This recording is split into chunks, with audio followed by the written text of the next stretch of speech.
All right, guys, bird flu is spreading among humans. 5 cases have now been determined in California, and now the first case has now come to the state of Oregon.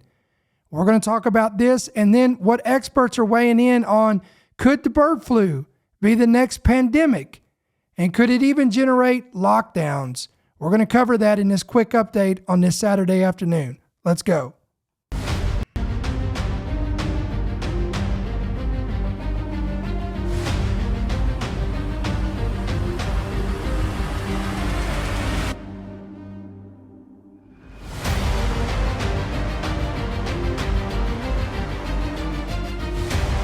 The following program is brought to you by friends and partners of End Time Headlines.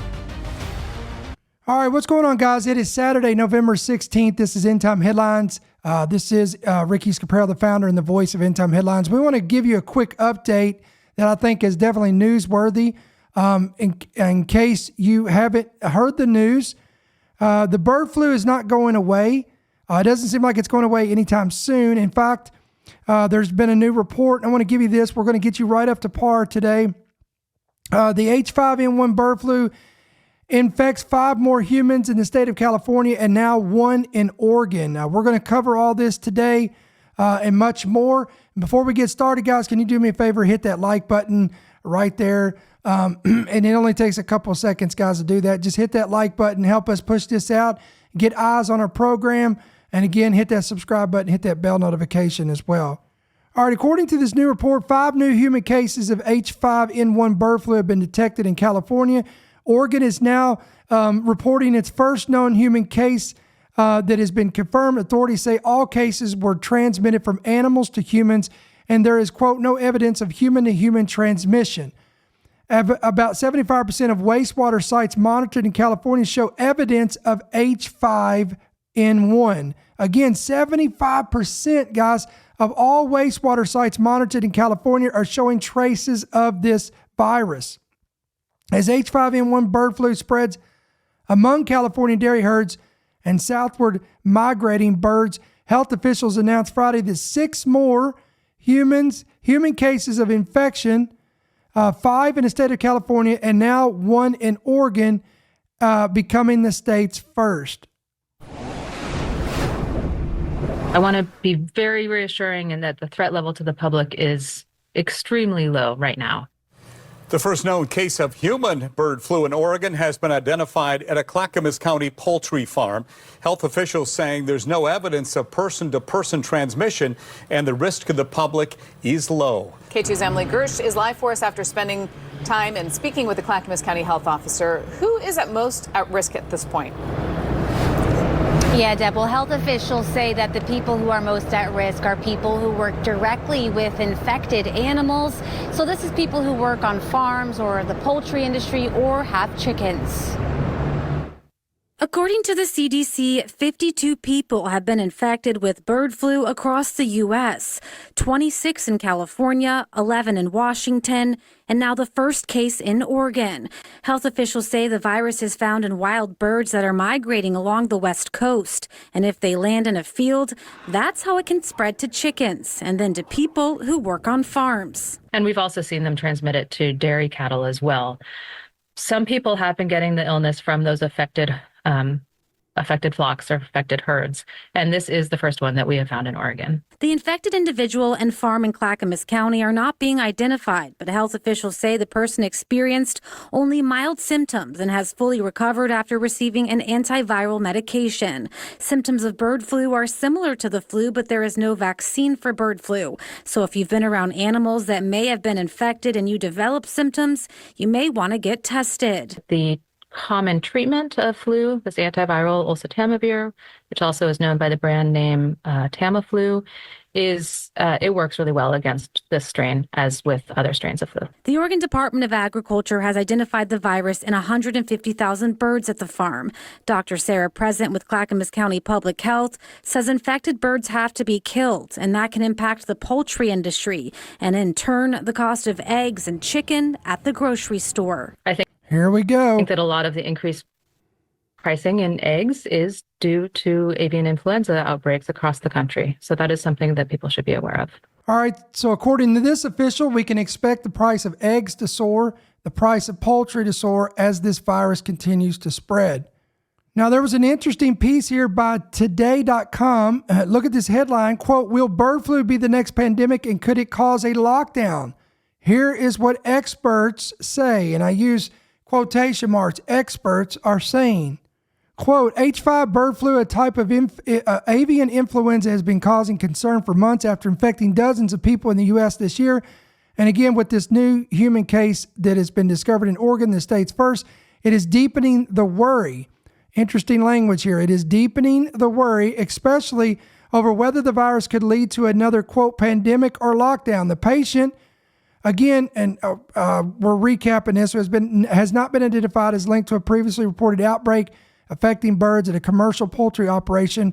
This is according to the Oregon Health Authority that was announced this past Friday on November 15th. Quote, I don't want to read all this. We've already went over this. "The new case comes after a teenager in Canada was in critical condition and being treated for acute respiratory distress at a children's hospital in British Columbia after testing positive for H5N1 bird flu, the country's first human case." So now, again, Canada now is experiencing their first case of a human transmitted bird flu report here. The patient, whose gender, age, and identity has not been released, was a, quote, "healthy teenager prior to this with no underlying conditions," the province's health officer, Dr. Bonnie Henry, said in a news conference. Then the question is asked, is there a bird flu outbreak? There have been, again, 52 confirmed human cases in the U.S. during this 2024 outbreak. So they're calling this an outbreak. Again, this is according to the CDC. They were reported in California. In case you didn't, if you wanted to know, again, it's California, Colorado, Michigan, Missouri, Oregon, Texas, and Washington State. Quote, "We do not have an outbreak of human infections of H5N1. This was according to a senior scholar at the Johns Hopkins Center for Health Security and a spokesperson for the Infectious Disease Society of America. Almost all patients had contact with infected cattle or poultry.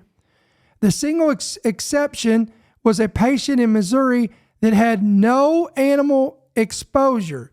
There's been no confirmed person-to-person spread." So this is interesting. Nearly all patients had contact with infected cattle or poultry except for one known case in Missouri that, according to officials, had, quote, "no animal exposure." The current public health risk from H5 bird flu is low. This, according to the CDC. Its flu monitoring systems could currently show no signs of unusual flu activity in people, including the H5N1 virus or any unusual flu-related trends in emergency department visits. But the agency is, quote, "watching the situation carefully, as well as experts in the field." One doctor who is an expert on emerging viral threats calls it a, quote, "important health concern." Quote, "Emerging infectious diseases are unpredictable. If you told me 20 years ago that we were going to have major problems with coronaviruses, I would have not predicted that." Interesting. Limpkin, who is a professor of epidemiology at the Columbia University Mailman School of Public Health, tells today.com. So, quote, "nobody knows what's going to happen with this particular flu." And guys, I'd love to hear your thoughts on this. I'm going to ask you a question here. Do you believe that this ongoing bird flu, which they're calling this an outbreak, do you believe this bird flu will eventually mutate to where it becomes human-to-human transmission?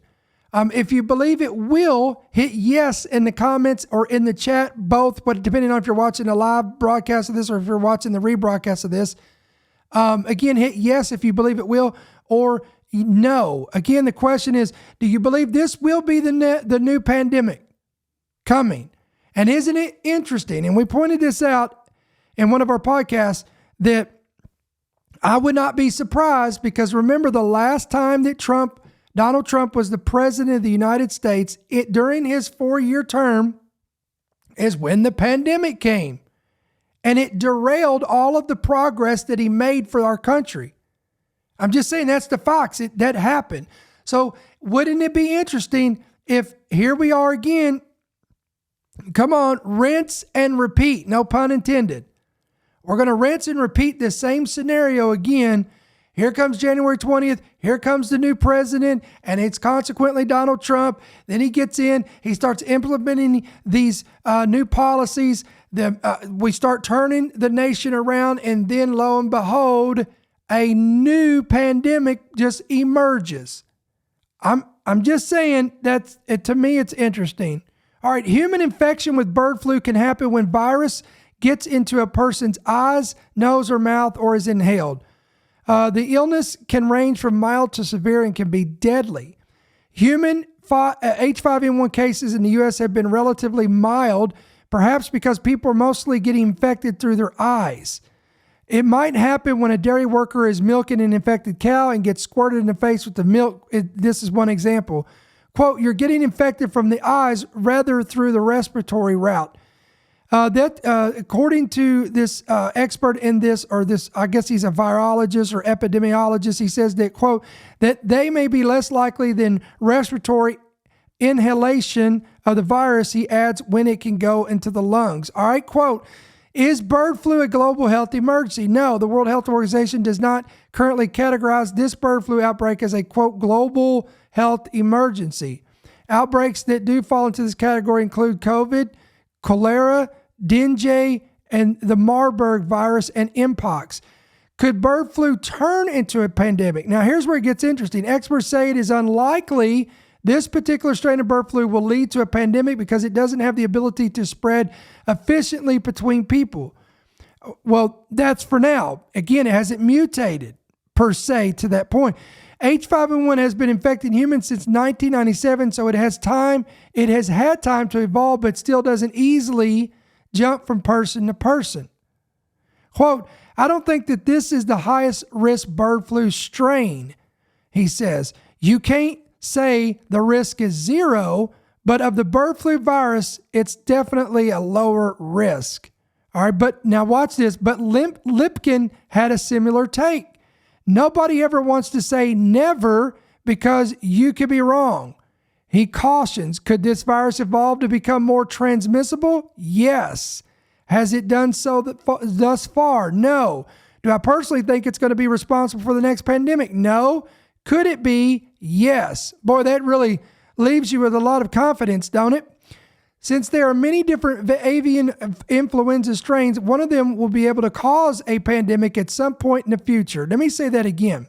Since there are many different avian influenza strains, one of them will be able to cause a pandemic at some point in the future. Now, guys, again, this agrees with the elites. This agrees with the WEF. This agrees with Bill Gates.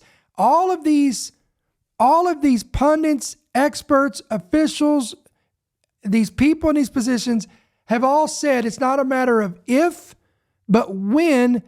And one of the things that they've highlighted is disease X. When disease X happens, this is the thing that they're concerned. This is the thing that they lose sleep over. They're worried about. This will be the next pandemic that they say will. Where is it going to come from? Where is it going to stem from? Is it going to come? And here's the bigger question. Is it going to come from a natural origin of mutation? Or is it going to be manipulated somewhere in a laboratory somewhere? That's the real question I have for a sinister, nefarious purpose like the last pandemic. World leaders gathering in Davos, Switzerland this week are going to discuss Disease X, a hypothetical virus 20 times deadlier than COVID-19. Addressing a global pandemic is also something that a next U.S. president might face. But what exactly is a Disease X? According to the World Health Organization, Disease X represents the knowledge that a serious international epidemic could be caused by an unknown pathogen. Let's bring in Dr. Amish Adalja. He is a senior scholar at the Johns Hopkins Center for Health Security. Thanks so much for being with us. COVID-19 has killed almost 7 million people worldwide. What would a virus 20 times deadlier be like? And is that a possibility that we could see in our lifetime? It's definitely a possibility, because if you look at COVID-19 and compare it, for example, to the 1918 influenza pandemic, you can see that it is magnitudes less deadly than 1918. And there are strains of viruses that have very high mortality rates that could develop the ability to transmit efficiently from human to human. If we did so poorly with something like COVID-19, you can imagine how poorly we would do with something like a 1918 level event. Do we know, and maybe this is one of the things they're trying to work out, but where a pathogen like that could originate from as these world leaders think about how to combat such a thing? Likely, these types of pathogens are going to be respiratory viruses, and they may be viruses that are circulating in certain animal species, but are not able to transmit yet efficiently between humans. So that could be in bats, like COVID-19. It could be in birds, like bird flu, or it could be some other type of animal species, swine, for example.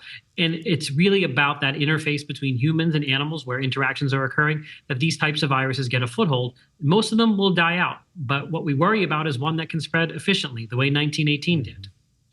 And so what kinds of preparations might they be talking about? And are there certain roadblocks that we learned about from COVID-19 that just need to be cleared in terms of, I guess, well, within individual countries, but then also cooperation across countries? What kinds of topics do you think they're talking about as they discuss Disease X? The whole idea of Disease X is about being proactive, to look at the myriad types of viruses that can infect humans and kind of narrow in on certain viral families that are most likely to harbor a pandemic pathogen and start working in those families, even if we don't know which member of those families, or even if it's an unknown member of those families, might cause the next pandemic or epidemic. So that means thinking about what do you need to do to make a vaccine? What are the antiviral targets? What type of diagnostic tests do you need to have in place? Should we be doing wastewater monitoring? All of those types of questions are being contemplated in the effort to be proactive. And what we learned from COVID-19 is that there are obstacles. We have regulatory and bureaucratic obstacles, and we also have this lack of transparency. For example, in the early days of COVID, it was clear in China that this was spreading efficiently from person to person, yet that wasn't the official line from China for some time, and the world was caught flat-footed. So I think there are many roadblocks and many problems from COVID-19 that we can't afford to repeat again with the next pandemic when it occurs. And would you include, when you say transparency, are you also including just misinformation or the inability of information to reach a trust level with certain populations that allows people to act on it or at least get a message out in the public health sphere? Definitely. I think that what we see now is this distrust between infectious disease physicians, public health practitioners, and the general public, because what happened is politicians injected themselves into this, and then it kind of got filtered through all that tribal lens that politics often brings to an issue. And that's something that we're already seeing problems with, for example, with measles outbreaks in Philadelphia that are fueled by anti-vaccine sentiment. So yes, that is part of it, that the people may not actually be receptive to the protective actions that are being recommended by public health officials, and that's going to come back and make things much more harder than they need. He goes on to say that the bird flu strain he's more worried about as a pandemic risk is H7N9. So you may want to get familiar with that, because why do I have this feeling that we're going to hear about this in the future, which was first reported in humans in China, of course it was, in 2013, and expanded to more than 1,500 people in just a 4-year time period. This virus also doesn't spread easily from person to person, but when people do get infected, most become severely ill. Again, this is from the World Health Organization. The most recent human H7N9 virus infection was reported in China, there you go, in 2019. All right, then the question was asked, could there be a lockdown due to the bird flu? Again, quote, not likely for this strain, since H5N1 isn't posing a threat to the general public. If that were to, quote, change, people should realize that lockdowns like those during COVID are not the, quote, go-to measure for an infectious disease emergency, calling them, quote, very blunt tools. That's interesting. Notice how the CDC is now changing their tune, because this was definitely not the tune that they had back in 2019 and 2020 with the last pandemic. It was the go-to measure was social distancing and lockdowns. But now they've kind of changed their tune. Instead, proactive measures such as more aggressive testing of farm animals will allow health officials to be more precise when it comes to stopping the spread of the infection. Again, this representative from CDC said when it comes to lockdowns, there's also the question of how far authorities are willing to go. If H5N1 were to become a major health problem, we would have to talk about it. And he's talking about, and again, you can see this in parentheses here, containment.